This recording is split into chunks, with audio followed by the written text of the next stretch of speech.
welcome back to another episode of the STAYWEIGHEDIN Podcast. I'm joined by my man, the legend himself, Ray. How you doing? I'm shell-shocked, man. I am shell-shocked. It is cold. I am shell-shocked, and we've got a quiet episode about to come. But how about yourself? I'm the same as well, man. Like, we're gonna go into it in a bit more details, but I guess the whole video will be on that. It's a shock factor video. But with that being said, the reason we're both so shocked is Liam Smith shocked the world or shocked England by beating Chris Eubank Jr. in the fourth round with arguably one of the best stoppages of the year so far, obviously, but I think it will be one of them that we look back over the full year itself. So I want to get your breakdown on it. On a scale of 1 to 10, how surprised were you that this happened? 10, man. Especially, do you know what it is? It's not just the fact that it was a knockout. It wasn't just the fact it was a win. It was the fact that it could have been. I think if people saw Smith winning, it was definitely going to be by a points decision. The fact that he done it by a knockout was just like crazy. So yeah, that was crazy, man. I remember watching it live thinking I couldn't believe it at all. I was similar with you.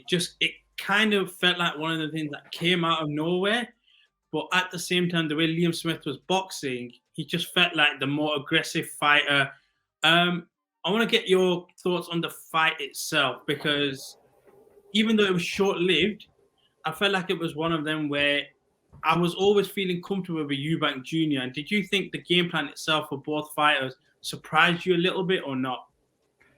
No, because Eubank Jr. has been doing what a lot of people have called this Roy Jones Jr. impression. I don't want to kick a man when he's down. But okay, let's be honest. Let's be very honest. A lot of us knew that if Junior was to become a world champion, it would have to be via very careful matchmaking rather than him being the outright best. Cool. So this was a route where it was just like, get past this test of Smith and, look good, and then maybe have that fight with Triple G now that he's a bit older. They're leaning towards that. An older Triple G will be more manageable. But from the first round, he was pumping his jab, but it wasn't sharp. It was very Roy Jones-esque. But once again, it's like, that's not a smart way to fight unless you are Roy Jones. So it was just a case of he was pumping that jab. And I've been critical about him in the past. And I've been a big fan of Junior, but it was just like, he hasn't got a style suited for him. And I thought Junior was winning the fight, and the punch they got caught with, I didn't see it because I just thought it was a flurry of punches that weren't landing. And then bam, uppercut, and then straight or something like that. And he's on the floor. Like, we have the image itself of the eye itself. I guess when you look at this fight, is that one of the biggest lasting images you can see from it and just think, you can't forget it going down the line when it comes to Chris Eubank Jr. Let's say a future fight, people can bring that up and say, we're going to get your other eye like Liam Smith and stuff like that. I don't think there's too many future fights for him. I think it's either the rematch. I know Andy was mentioning in the group chat about the fight with Conor Benn, which I don't think is going to happen. People have argued and could argue that Conor Benn is more technical than Chris Eubank. And if he was really on that source, imagine what damage he could have done to Eubank. And let's side note, I don't even want to talk about Ben's tasteless, poor timing of content that was coming for Chris Eubank after he lost. I said, brother, aren't you still on maternity leave? Why are you even chatting? But I don't even know. I want to break down something you said about Roy Jones Jr. and Chris Eubank as well. I know we normally tend to do this way because he's the main star. We have to look at it from his point before touching on Liam Smith. Is this a failed experiment in your eyes? Yes and no. Yes, because they didn't get to the objective of a world title. No, because Junior was seen as maybe top 10, but not world level. So it wasn't like Roy Jones coming in there was for him to speak to a boxing trainer that he was going to respect and listen to. And he did. And maybe he listened to him a bit too much because he took his style too much. And it was just like, the funny thing is, Roy Jones Jr., I remember saying in the interview that he was just like, I don't want Junior to fight like me. So that means Junior's choosing to fight like that. And if he's choosing to fight like that, then it's almost like that boxing IQ just didn't download for him. Because one thing you can never say about Junior is that he's out of shape. What you can sometimes criticize him for was his IQ and not knowing how to box best, his style, and being ill-disciplined in how he fights. But I also don't want to be the person where now that he's lost, everyone's just jumping in and he was rubbish anyway. Like, nah. But we also have to do an honest assessment as well. So that's my honest assessment. It was a failure in the fact that they didn't get to world title, but it wasn't in the fact that how far was his ceiling, truthfully. So I want to touch on something you said about being in shape. Chris made the little jokes, I'm going to be 50%, the KFC was good, etc. And one thing's been made of the last two fights, this fight at 160 and then the 157 with Conor Ben, and that's weight cutting. And for me, as much as like everyone likes the idea of being shredded and stuff, you can see when a certain person just doesn't have any more fat to give. And I think they even talked about it on air as well, the fact that the weight cut loses the resilience to certain punches and stuff like that. And I guess from my point to you is, do you think Chris is at a point where 160 is hard for him to make, but 168 is where he's basically a sitting duck and he's just kind of stuck in the middle and he doesn't know where to go now going forward? I think that's spot on. I think George Groves alluded to it as well. And shout out George Groves, because I like the way that he empathetically spoke on Chris Eubank, even though them to be being prior opponents. And side note, Carl Froch, does he ever do anything without relating it to him? He's such a... Some of Carl Froch's comments yesterday, I was just like, he's such a wanker. Pardon my language. Like, why do you always... The way he speaks on people is so grinding. But anywho, I think George Groves alluded to it. He goes, you're too old to be doing this 160 business, but you're very small for 168. So it's kind of like, it's that awkward position of that 8 pounds is quite the jump. And either way, like 160 is like, yeah, you're getting old. It's hard to keep on climbing down to that weight. And he's always been disciplined about it. He always makes weight no matter what. And then 168, well, you saw in that, World Super Series tournament when he faced George Groves in the semi-final, he was small. He was a small 168. So now I think the best thing to do is stay at middleweight, face Smith, get a rematch. If he wins, then fight Jake Paul. If he loses, then he might just retire and say, do you know what? It's been real. I don't want to see the Conor Ben fight. Time's gone and passed. Like, there's no need for it. Like, why? Conor needs to sort his own stuff in the first place. And yeah, it's just an awkward position. And I'm happy for him in the fact that he's still got one more mega fight in him with Smith to rectify, whether it wants to be midway through the year, whether Smith might even want to go for a title himself. And, even though he's an older weight class above Beefy, might just say, do you know what? I want that Golovkin fight now. He goes and take that Golovkin fight, and then Chris goes, do you know what? I'm going to put in that rematch clause and then fight for a world title. So it'll be interesting to see which way he goes, but I wish him all the best regardless. I just hope that he's in a good mental space regardless. I was going to say, that's my next point. So with Liam himself, I think it's one of them, because he won the fight that nobody expected. Nobody actually looked at what's next for him.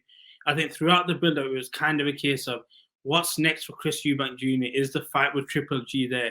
So that's my next point to you. Now that we're at a bit of a crossroads with Liam Smith, because I don't think he expect, well, I can't speak on it, but I don't think internally you expect to win knowing where you're going into. You go, certain fights are for paycheck and just to put yourself out there. Where does he go from here? Can he then just say, if Chris Eubank was calling out Triple G, why am I not allowed to do the same? Or will Ben hold him back a little bit and see where he can fight with him? If Beefy is smart, make that Triple G fight expeditiously. But the Eubank fight will always be there for the simple fact that you knocked him out cleanly in a way that no one was expecting. If I'm him, yes, it's a last hurrah. I'm sure he would say himself that he knows he's in the twilight of his career. I saw that apparently he actually did go and play in that Sunday League match today, which is crazy. But if I'm him, if there's money in that Triple G fight, go make that fight, man. If you can get that one last hurrah at world title, go do that, face Triple G, and then after Triple G fight, you can decide whether, you want to take the rematch with Eubank, whether you want to fail. Kell Brook is another one that's like called him out. And I actually like that fight. But here's the thing. Kell Brook should have been at this weight class time ago anyway. Like, he should have been at 154 minimum at least. So there's a few fights there, a few interesting fights. The Kell Brook one I'm kind of shook off because I'm just kind of like, Kell, man, don't get sucked in. But it's hard to tell a boxer to step away from that type of stuff, that glory of it all. So it'll be interesting. I think the Brook fight's there if he wants it. The Eubank rematch is there. The Golovkin rematch, Golovkin title fight is there. I think he can do all three. To be honest with you, I think that would be a great match to have. But all of them, shall I say? I was going to say, if we just go back to Chris, we've talked about like where he belongs. I would say like a B grade fighter. Would you agree with that? Because when he's fought certain oppositions that are of his level, it's always been he's not delivered. Groves, Billy Joe, and here. I'll call him a B plus. Okay. B plus. A grade is for the champions and champions alike. He's a solid B plus guy. Whereas, unfortunately, I would call him A if it wasn't for this loss to Smith. I think beating Beefy would have made him an A grade person, A grade fighter. But because he lost to Beefy, who's a former champion, is like, that is a champion alike type of fighter. Do you get what I'm saying? So if he loses, if you can't pass that, then I can't put you on that A grade. You're B. He's a B plus. He definitely beats everyone else underneath that. But like you said, when he's come across like championship material, he can't seem to cross the line. And whether that's due to his own style, there's never been a case of he's been totally outclassed. But I just feel like throughout his whole career, he never found his genuine style. And, some people could say that it's due to his reluctance to want to learn in the beginning, of him thinking that he knew the game, or what it appeared as that he did. I'm not going to say what he did or didn't do without him actually saying it himself, but it would always appear that he came across quite arrogant, which I actually liked that in him. I liked the persona, and I don't like how people are turning on him now, talking about, he talked all of this, he talked all of that. We're all laughing it up and lapping it up before, so... And the game's going to miss some. The game needs someone like him. They need him. They need him. Stay on that. So at the end of the fight, you saw the respect between both fighters. Yeah. Even Chris said, "Look, he got me with a good shot." And I think post-fight as well, he's also mentioned that he got me with a good shot that I didn't expect. If we get this rematch, not necessarily just the build-up, but what type of Chris could we potentially expect? Is it going to be one that's going to say, I'm not 50%, I'm going all in type of thing, or are we still going to get a little bit of a persona that we get? I need the persona still. The persona can still say, do you know what? Fair play, he got me on 50%. I want to up it to 80. I still need some of the persona. I still need him to rile people up. I still need it because at the end of the day, the game needs characters. And that's another reason why a lot of us wanted him to win, because it's just like, if Eubank was able to become a world champion, the machismo would have been crazy. Unfortunately, it doesn't look like it's going to happen, but I still want one more pay-per-view when he's just giving it the big one. And yeah, he might just be like, do you know what, fair play, I'm going to give you 80% since you got past 50 or something like that. And like I said, after Beefy just needs to, he's in the big money game at this part of his career, where it's like you're in your twilight, go out there and get paid. It reminds me of like when Miguel Cotto was like in his twilight, and it was just in like short-term boxing deals, just fighting for the odd belt here and there, getting them big paydays before he retired, and that's what I want for Beefy. So let's move on to one more fight before we wrap up. Another man who's now asking for the belts, and that's Richard Riakpo. Comfortable victory. I believe it was a fourth round knockout. And then he came and just did his thing where he said he's calling out for champions. Is it time? I mean, because this guy's also been on the back burner for me, and the career's not lived at the hype. Lawrence Okoli, Richard Riakpo, do we get it made? Just for the simple fact that it brings solid British entertainment as well. I do not want that fight yet. Not yet. No, not with Okoli. He deserves the title fight.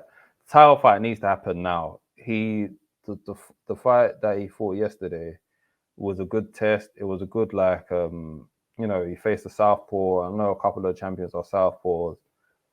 And for me, in order to make the great British cruiserweight division great again, and I think boxers are angling towards this, get Chris Billam-Smith a world title shot, get Riakpo to get a different organization's title, and get Lawrence Okoli to defend his belt on Boxer, and bam, once you got all three of them as champion, then whatever you want to do in terms of unifying them and making that fight, then do it. But I feel like they need to make a title fight first, and I like the camaraderie with Chris and Riakpo in the ring after the fight, because I think both of them were just like, yeah, it could be a decent fight now, but I think Chris Billam-Smith is just like, he wants a world title fight in Bournemouth, and get that world title fight in Bournemouth, make it in the stadium in the summer, get him that world title fight. Hopefully he can get the belt, and then get Riakpo to go for any of the other champions, and then from there, then you can match them up with like a Okoli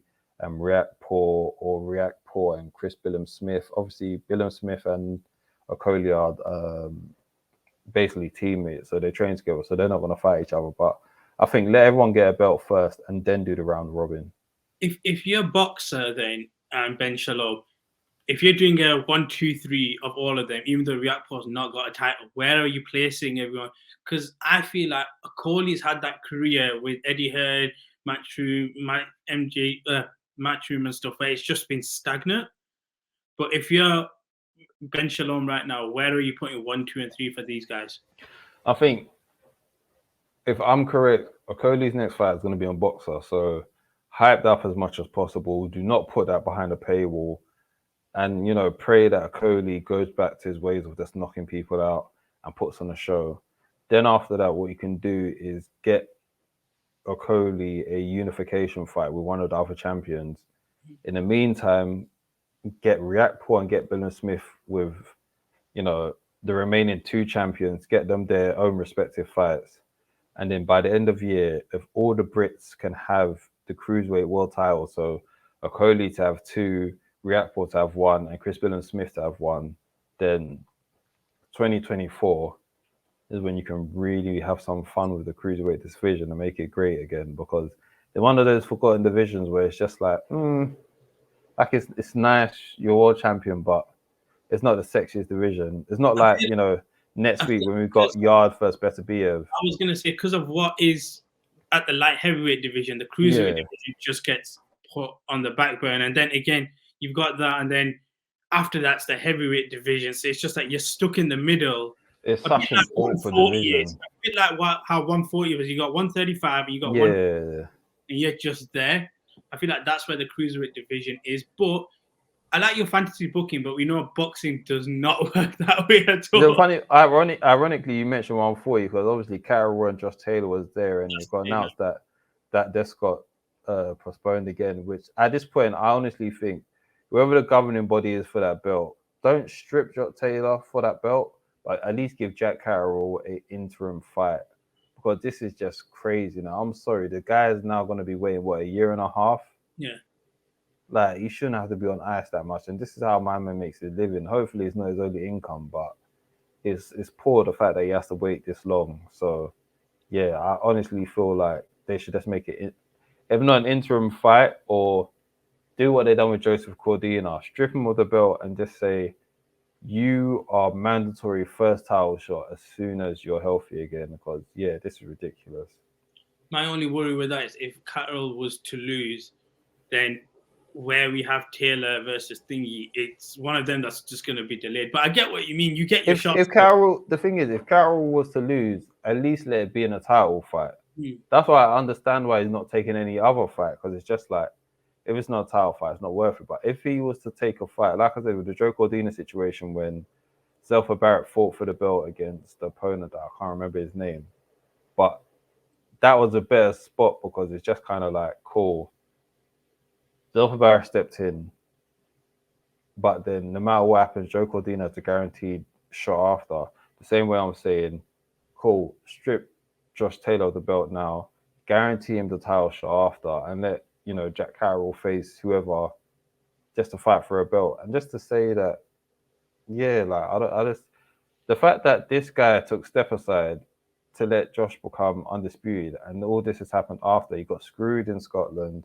Now he's waiting a whole year and a half for fighting for one belt instead of 4. It's ridiculous. And I can't lie, just quickly, I don't even know how long Josh can force himself to stay at 140, especially if he's getting injured and stuff like that as well. It's just delaying arguably the inevitable, which is moving to 147. But with that, we are going to wrap up today's episode of the Stay Waiting Podcast. As always, if you enjoyed the content, you know what to do. Drop a like, share, subscribe. Put us your comments as well. Let us know what you think about Chris Eubank's future. Who do you want him to fight? And if anything, should he retire as well? But final words, I'm going to give them to you. People, get some sleep, man. I watched the boxing. I woke myself up again to watch UFC. I've just got not too long ago with bannering my boys that were watching the Arsenal United game. Abbas is going to watch some NBA then tennis in the morning. People, get some sleep when you can. Rest up well and have a good year ahead. 8 hours a day, if we can only pray and hope for that. But as always, guys, stay waiting and love and peace.